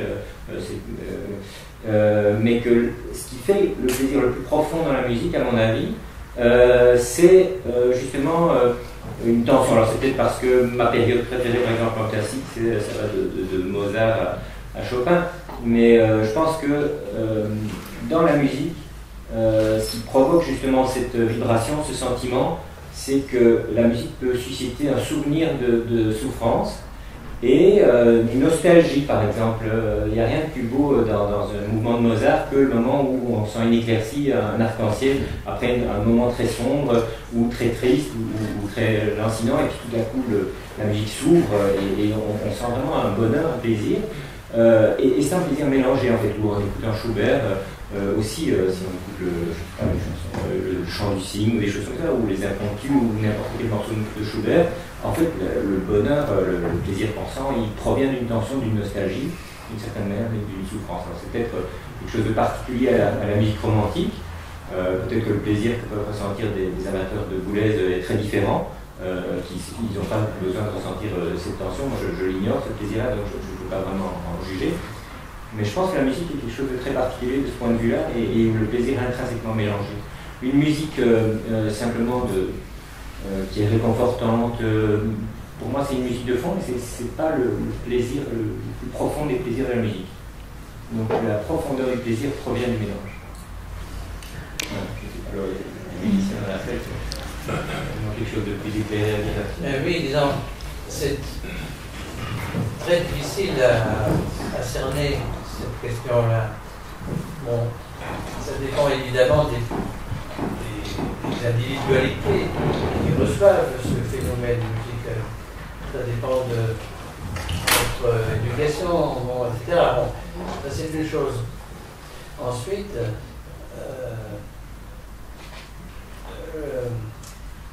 le phénomène musical a une répercussion sur nous dans la mesure où il y a effectivement un souvenir de quelque chose, que ce soit du plaisir, une tristesse, un non-plaisir. J'ai eu c'était une expérience unique dans ma vie de professeur. Je faisais écouter un jour, justement, c'était du Mozart, comme par hasard, bon, mais c'est pas parce que c'était Mozart, je pense que ça aurait, l'événement aurait eu lieu avec un autre morceau si une élève s'est mise à pleurer après une audition. Et bon, comme quand ils sont adolescents, il y a toujours des histoires de cœur, là, moi je voulais pas trop me mêler, n'est-ce pas, à ces pleurs, mais j'ai demandé à la copine, mais qu'est-ce qui se passe? Je ne savais pas. Ah, et j'ai fait venir cet élève à la fin du cours, je me suis dit, mais qu'est-ce qui se passe? Il ne peut pas rester comme ça. Mais c'est la musique que vous nous avez fait écouter. Alors là, bon, j'étais complètement abasourdi parce que c'était la seule et unique fois que ça m'était arrivé. J'ai dit, pourquoi ça t'a fait pleurer? Parce que ça m'a rappelé. Alors, à votre avis, un événement triste ou un événement heureux? Ah non, un événement heureux. Alors, bon, ça c'est quelque chose d'admirable, mais allez l'expliquer. C'est, bon, il y a une rencontre effectivement d'un souvenir avec cette musique-là qui a été entendue, n'est-ce pas, au moment d'un événement heureux. Après, il y a aussi le plaisir intellectuel d'une écoute musicale. Alors là, ça dépasse un peu, comment dire, on est à un niveau bien supérieur. Si je vous disais que c'est une expérience personnelle, mais je ne voudrais pas que cela soit senti comme, de ma part, comme quelque chose, comment dire, d'exceptionnel ou de me mettre en avant. Il m'arrive dans j'écoute certains morceaux de musique, que tout disparaisse autour de moi. Et je vais dire quelque chose qui va être monstrueux, que je deviens moi-même la musique qui est jouée. Parce que justement, plus rien ne me touche que ce que j'entends. Et c'est un état qui est très curieux. Parce que il me semble parfois que je pressens ce qu'il va venir. Je suis vraiment le morceau, enfin, le phénomène sonore qui se développe là dans mes oreilles. Et quand on arrive à ce stade, n'est-ce pas, de dépouillement, finalement, dépouillement, hein, où on n'est plus soi-même, on n'est plus soi-même. On est dans un état, dans un lieu, dans un endroit qui est la musique. C'est difficilement explicable par des mots. Et là, j'éprouve vraiment le... Enfin, c'est beaucoup plus qu'un plaisir. C'est bien au-delà du mot plaisir. C'est un état de grâce qui dépasse de loin l'entendement, mon entendement personnel même.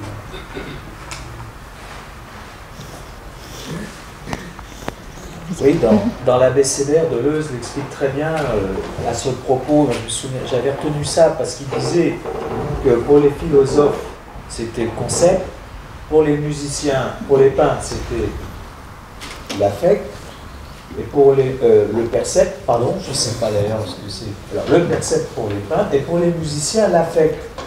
Parce que ça se passait dans le temps, en même temps corporel de la musique qui... Ah oui, mais je crois que c'est juste pour essayer de schématiser ce que tu viens de dire, ce que vous venez de dire, pardon.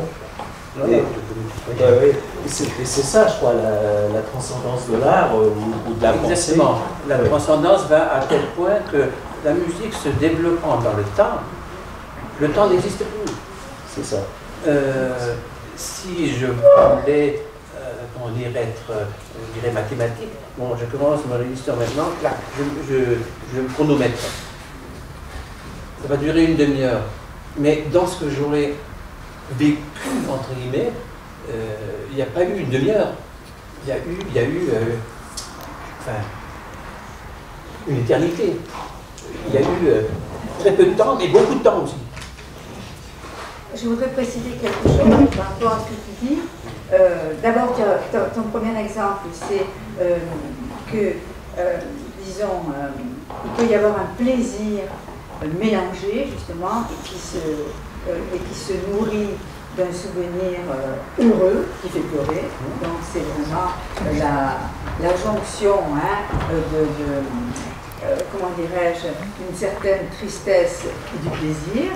Et ça me fait penser, alors surtout ton deuxième exemple, ça me fait penser à quelque chose qui n'est plus de l'ordre du plaisir, qui est de l'ordre de la jouissance, où en fait on est aux confins justement des deux, du plaisir et du déplaisir.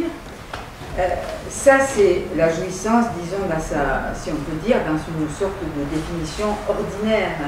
Mais ce que tu as décrit, c'est une forme de hors de soi, où, en fait, le plaisir est vraiment de l'ordre du sublime.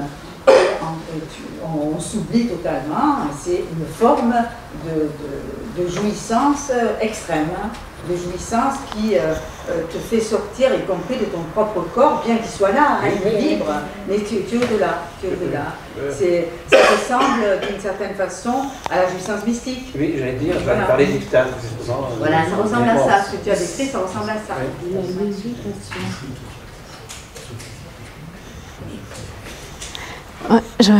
Mais peut-être... je ne suis pas d'accord avec l'interprétation de la musique hors du temps. Parce que pour moi, la musique, ce n'est que du temps. Ce n'est que du tempo, ce n'est que du temps.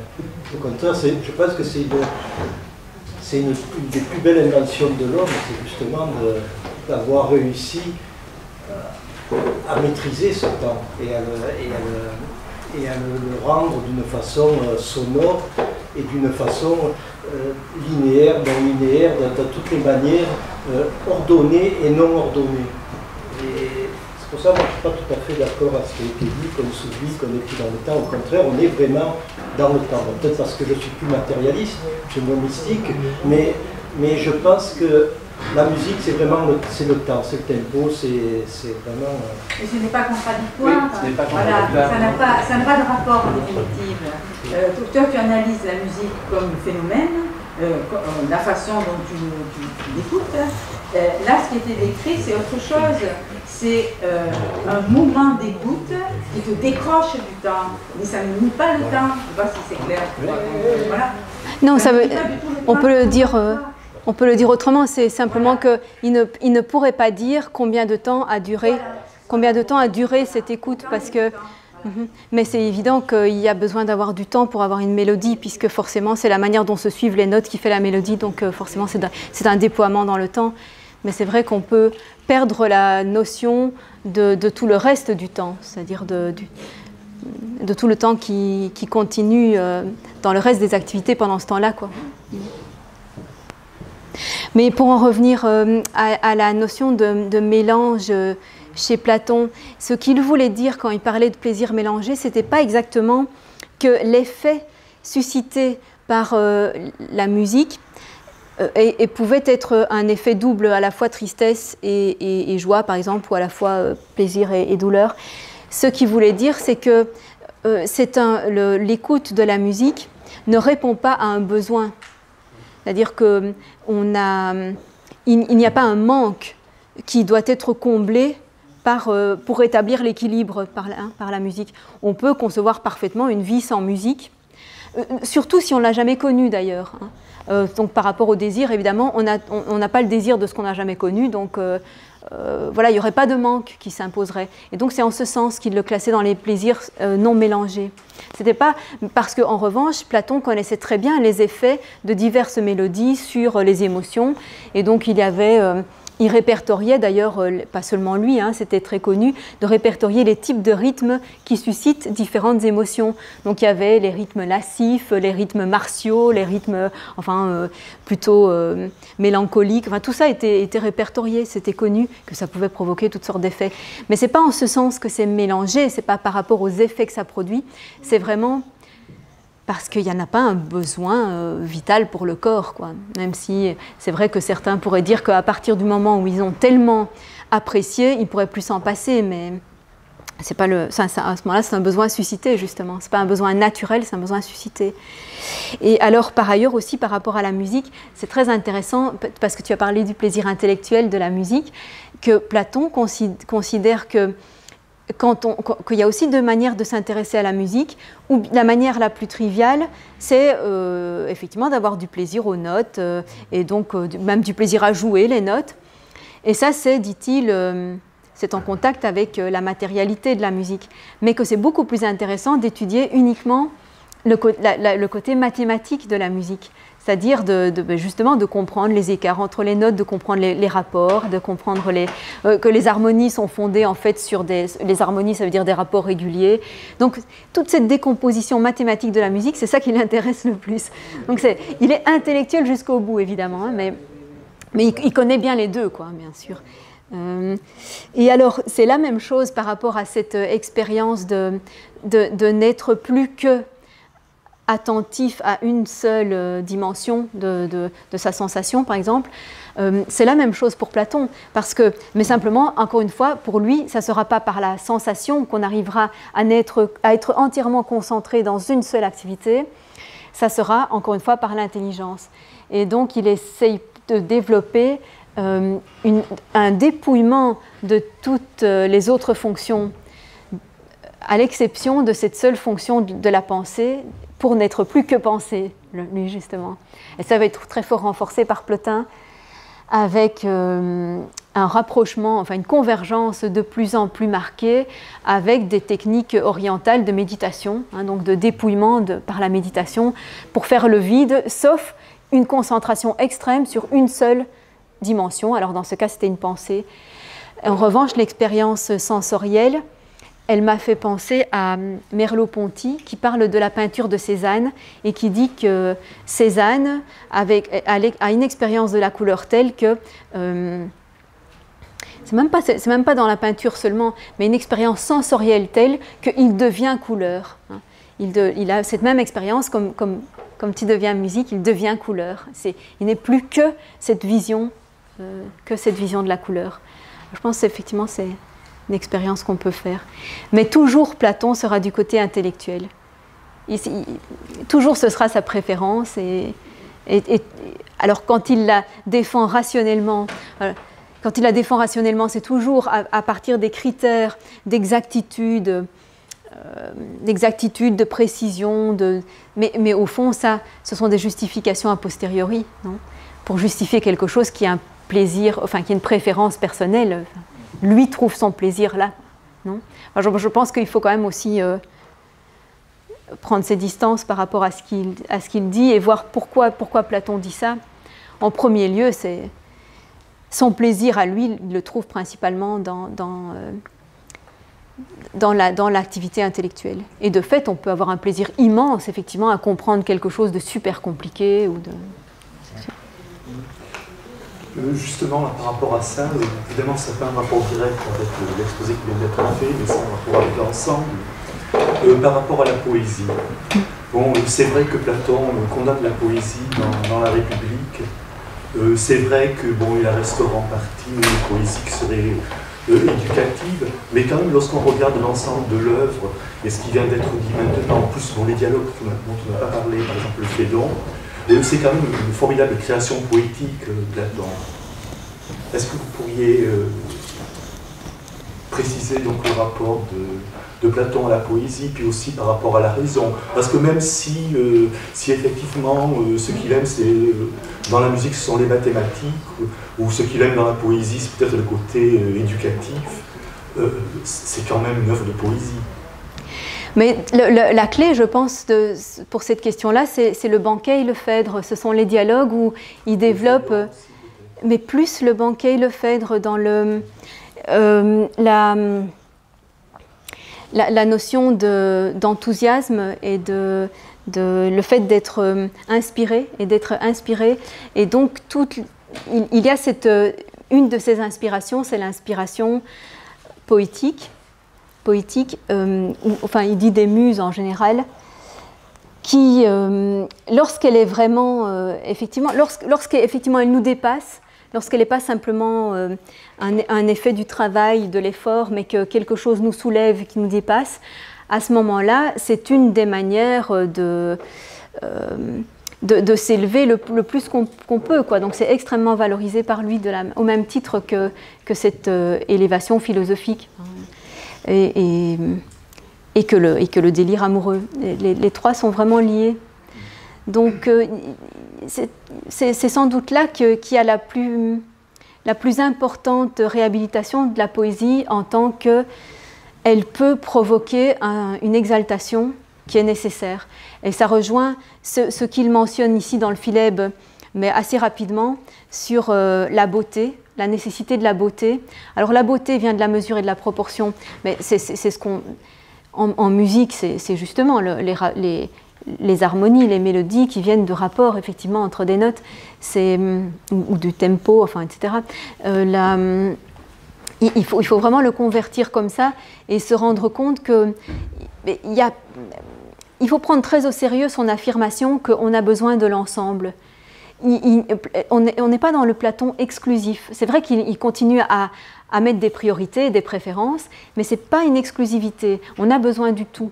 Et donc, on a besoin de beauté et on a besoin d'amour, et on a besoin de délire. Et donc, je pense que ce n'est pas du tout un hasard si, effectivement, ces dialogues sont rédigés de manière à être beaux. Il a un travail de la langue qui, effectivement, est beau. Son écriture, elle est recherchée, elle n'est pas banale, comme sera celle d'Aristote d'ailleurs. C'est une écriture tout à fait avec de beaux effets, et qui ne sont pas pour des raisons rhétoriques, mais pour des raisons de plaisir. Oui. Donc reconstruire un Platon tout de même assez inclusif, ça, je pense que c'est utile. Et le recours au mythe, par exemple, dans le Phédon, où il explique donc que finalement l'immortalité, c'est un beau risque à courir, et donc, comme on ne peut plus avancer, on raconte une histoire. Oui, c'est l'intervention du mythe. Hein. Le recours au mythe chez Platon, effectivement, Platon recourt au mythe, c'est-à-dire construit une allégorie, une autre manière d'essayer de faire comprendre quelque chose, toujours au moment où, par des arguments rationnels, on ne peut pas y arriver parce qu'il nous manque des éléments, ou parce qu'on ne peut pas trancher, parce que ce n'est pas convaincant. Donc effectivement, à ce moment-là, il introduit les mythes, et toujours quand il introduit un mythe, il dit qu'il a recours à des opinions qui nous viennent des prêtres, des devins, des anciens de la tradition, des anciens théologiens. Enfin, il reconnaît tout à fait que cet emprunt se fait du côté d'une tradition religieuse. Mais qu'il modifie vaguement à sa manière pour la rendre plus philosophique. dire effectivement le mythe de l'immortalité de l'âme. Bon, c'est pas lui qui invente l'immortalité de l'âme, évidemment, il la trouve amplement dans la religion traditionnelle grecque, mais, ou dans des sectes, disons, initiatiques. Mais c'est vrai que, alors, chaque fois, il y a introduit l'élément qui lui paraît le plus important. Donc, notamment, qu'est-ce qui fait qu'on se réincarne dans une chose ou dans une autre, toute cette dimension-là. Mais c'est vrai, c'est clair que Platon utilise des éléments qui ne sont pas strictement scientifiques. Bon, il me semble quand même qu'on peut distinguer comme plus faibles les dialogues qui reposent sur ce genre d'arguments et plus solides les dialogues qui n'ont pas du tout recours au mythe. Enfin, c'est vrai que, du coup, au risque d'être moi-même intellectualiste, je préfère plutôt ceux-là. C'est plutôt sur cela que j'ai insisté, effectivement. Parce que du mythe, on ne peut pas faire grand-chose. C'est une histoire, et après, pourquoi est-ce qu'on doit croire que l'analogie avec cette histoire-là est plus vraie qu'avec n'importe quelle autre? C'est de la foi, et ça me paraît pas intéressant. Annick, est-ce que tu pourrais nous rappeler dans quel contexte exactement, dans la République, les cycles expliquent vis-à-vis de la poésie, puisque au fond, enfin, il n'est pas tant que ça. Hein. Oui, il y a deux contextes. Au début, enfin, quand il parle de la cité et de l'éducation des gardiens dans la cité, hein, à propos de l'éducation, il dit la seule poésie qui peut être utilisée à des fins d'éducation, c'est une poésie extrêmement morale, éducative, donc qui forme à l'admiration du divin, à l'admiration des héros, à l'admiration des vertus. Bon, voilà. Et donc il bannit toute la poésie qui ne correspond pas à ça, c'est-à-dire une grande partie de la poésie. Alors pas toute, parce que voilà, il parlait surtout d'Homère, hein, il parle surtout de l'épopée, de la tragédie aussi, hein, qui est une poésie.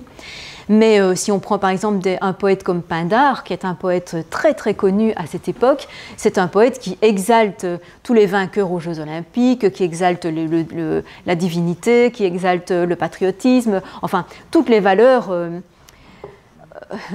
que Platon essaye d'instaurer dans sa République, elles sont exaltées par Pindare. Donc il pouvait reprendre tel quel tout des corpus de poésie. Il ne bannit pas du tout celle-là. Donc ça, c'est la première occurrence. La deuxième occurrence, c'est une condamnation plus ontologique. C'est quand il dit donc dans la ligne hein, des étangs et du devenir, on a la partie des corps naturels, et par rapport à ces corps naturels, il y a des reflets et des ombres et des copies naturelles, et puis, plus encore dégradé par rapport à ça, il y a les copies que font les êtres humains. Donc, alors, les êtres humains fabriquent quoi? D'une part, des objets matériels, et d'autre part, des objets qui sont des copies de ces objets matériels. Et ça, ils le font ou par la peinture, hein, si on peint une pipe, ou par la poésie, parce qu'on décrit en fait des objets. La poésie décrit avec des mots des objets matériels. Et donc chaque fois on s'éloigne un petit peu plus de l'être le plus étant, hein, le plus étantement étant. Donc comme on s'éloigne de plus en plus, ça a de moins en moins de valeur. Voilà. Donc la poésie, comme elle est une description d'objets matériels qui sont déjà des copies des idées, bon, mais c'est pas pour ça qu'il ne faut pas en faire. Non, mais c'est vrai. C'est ça il faut bien voir la différence entre une gradation, hein, où on va du meilleur au moins bon, et une suppression. C'est pas une suppression. Il semblerait que, quand j'ai relu les notes qui sont en ligne, là, qui sont d'ailleurs très agréables, notamment dans la République, il y a beaucoup de régimes, on va dire, dictatoriaux qui ont trouvé des références chez Platon, et notamment le régime nazi. Et en revanche, ils y font référence. Ils ne font pas du tout référence, de ce qu'on peut connaître de leur soubassement philosophique, à Aristote, c'est-à-dire qu'il n'existe quasiment pas. Est-ce qu'il y a une différence fondamentale entre Platon et Aristote, sans vouloir anticiper sur le cours à venir, qui fait qu'il y a une césure violente entre les deux, qui fait qu'on peut construire à partir de Platon, notamment de la République, des justifications de régime, on va dire, détestables, et pas du tout à partir d'Aristote.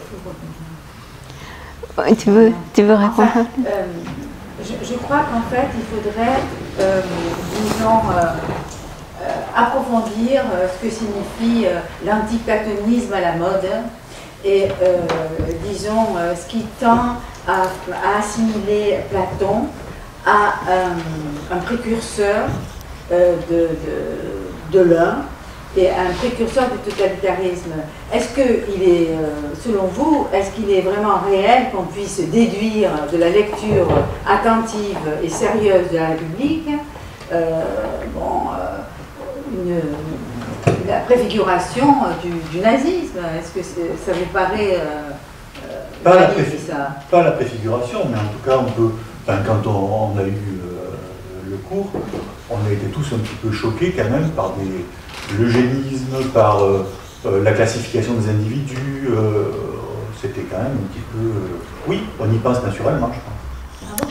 En fait, je ne dis pas que c'est préfiguré au sens où ça va donner lieu obligatoirement, je dis que le régime nazi y a fait référence. Je ne dis pas qu'il y a trouvé ses sources.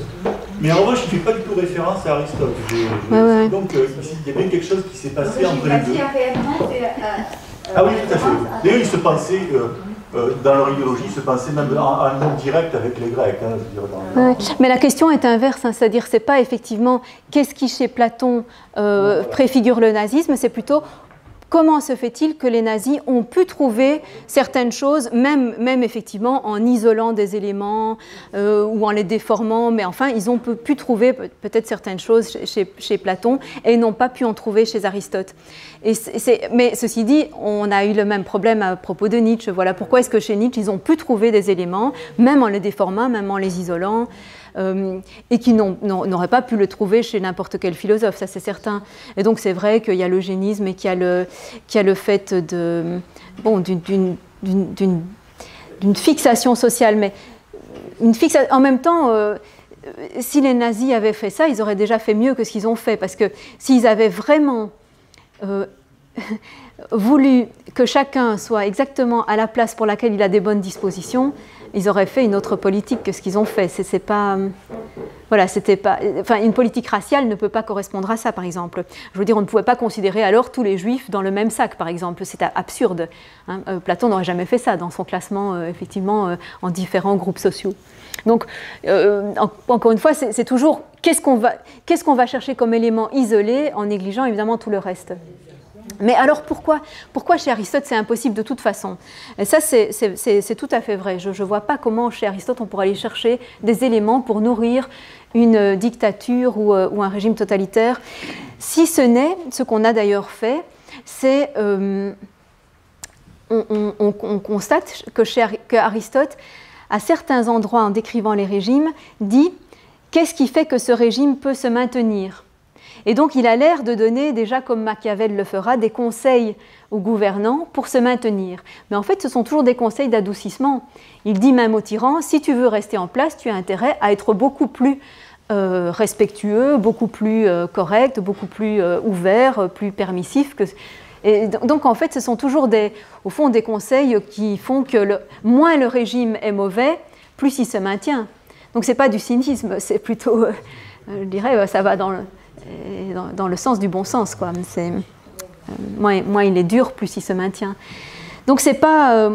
on entend souvent dire ça, hein, que chez Aristote, il y a une sorte de pragmatisme, ou voire de cynisme, parce qu'il conseille tous les régimes, même les plus mauvais, pour se maintenir. Mais non, en fait, chaque fois qu'il conseille le mieux pour se maintenir, c'est de devenir moins mauvais. Donc, voilà, mais ça c'est un détail. Et sinon, pour tout le reste, effectivement, Aristote ne propose pas, comme Platon, toute une construction de A à Z de ce que serait la cité la meilleure possible.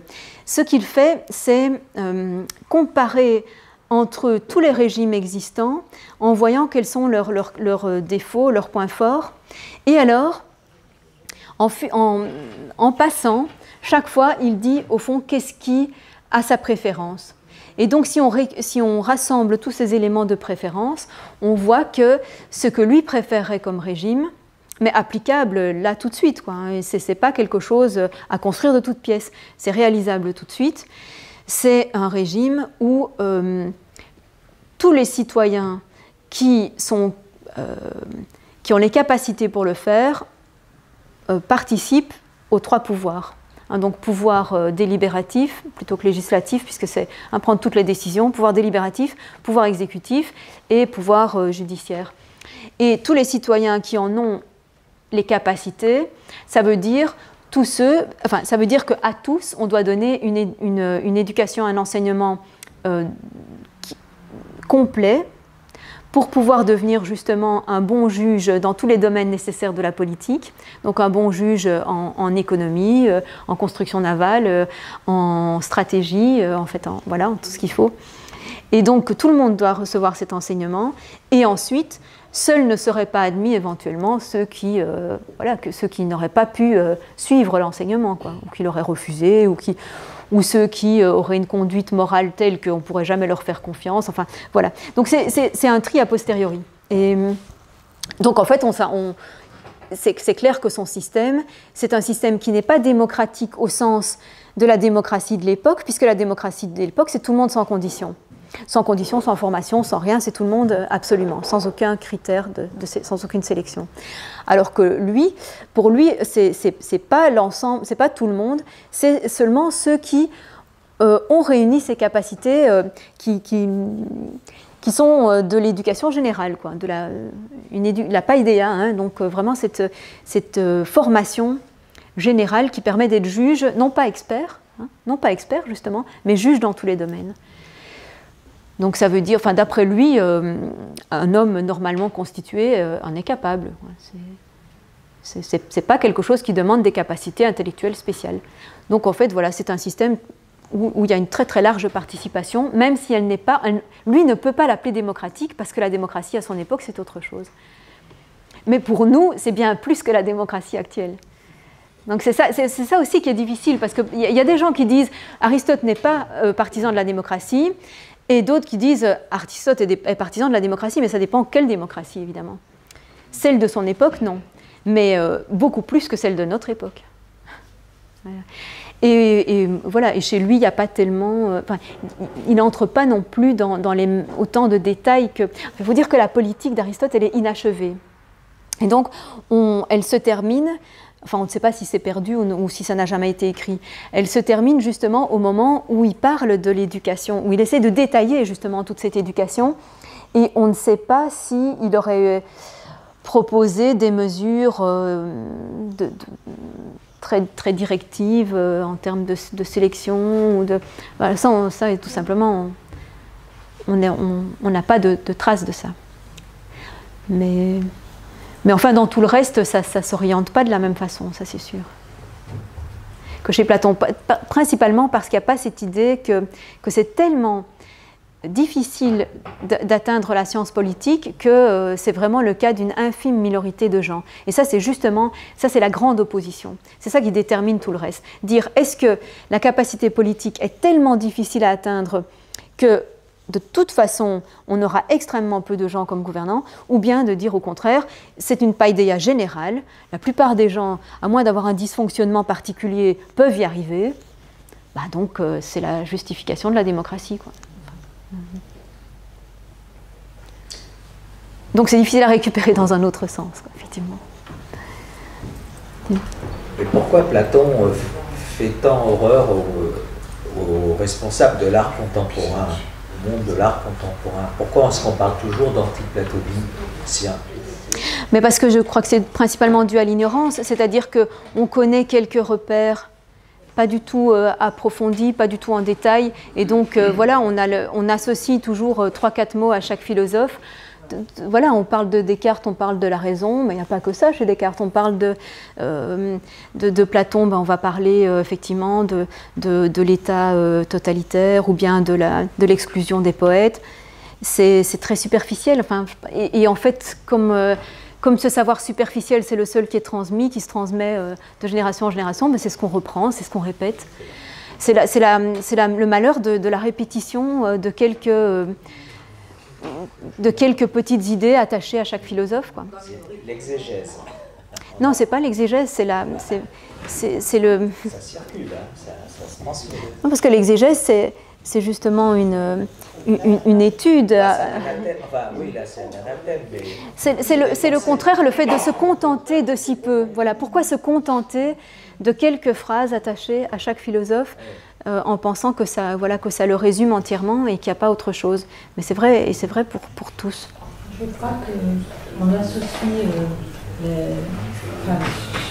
une erreur, on associe les conceptions artistiques qu'on peut dégager de Platon dans le sens où, comme il y a un idéal de la beauté, que la beauté est faite sur des mesures, il y a une certaine idée de la création artistique qui s'est constituée, en particulier à la Renaissance, avec des règles, et que, alors aussi bien des règles de création que des règles d'expression, etc., enfin toute une série de règles, que l'on accorde avec plus ou moins de raison à l'influence du platonisme ou du néoplatonisme à un certain moment donné de l'histoire de l'art, et que la construction de l'art moderne et de l'art contemporain a été de bousculer ces règles, donc de bousculer aussi ce que l'on attribuerait à cette influence. Moi, je crois que c'est le beau platonicien est toujours...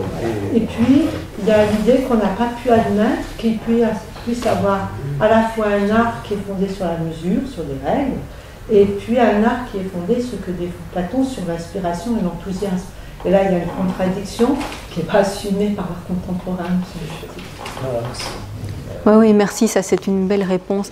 Et du coup, ça me fait penser à Nietzsche qui je pense, a bien compris que ce soit chez Platon ou plus généralement dans le classicisme artistique de l'époque platonicienne ou un peu antérieure, les deux éléments sont inséparables et qu'effectivement, il ne pourrait pas y avoir cette dimension apollinienne extrême, donc cette recherche d'un canon de beauté tellement régulier, s'il n'y avait pas des forces souterraines immenses qui appellent ça, et qui contrebalancent.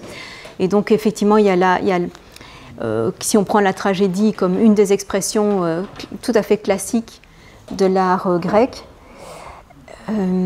les deux dimensions sont extrêmement présentes, évidemment, avec à la fois une fureur et un appel à... et le constat d'une rigidité du destin, des dieux, ou de l'implacabilité de la condition humaine. Enfin, et... Le dionysiaque. Voilà, oui, tout à fait, le côté dionysiaque, oui. Mais je pense que chez Platon, les deux se trouvent aussi, c'est-à-dire que il y a, peut-être le côté le plus apparent ou le plus connu de son œuvre appartient plutôt à l'apollinien, avec toujours cette recherche de la mesure et de tout ce qui est contrôlé par la réflexion, par la pensée, mais en même temps, tout ce qu'on a vu dans Le Banquet et le Phèdre, cet élan complètement passionné, dépersonnalisé, où on n'est plus qu'un conducteur pour des forces qui viennent d'ailleurs, peu importe comment on les appelle, parce qu'il dit qu'elles sont divines, mais il les attribue à des dieux bien différents. Il y a les muses, il y a Eros, c'est pas très construit comme divin, c'est des forces qui nous dépassent. Voilà. Donc je pense que ça, c'est une expression du dionysiaque chez Platon. Oui. Justement, Nietzsche parle de la conversion de Socrate à la musique vers la fin de sa vie. Je ne sais pas, je n'ai jamais lu ça chez Platon, donc ou c'est Nietzsche qui est en train de... Je ne sais pas. De Socrate, la conversion de Socrate à la musique, je ne vois pas. A découvert la musique, je vois pas.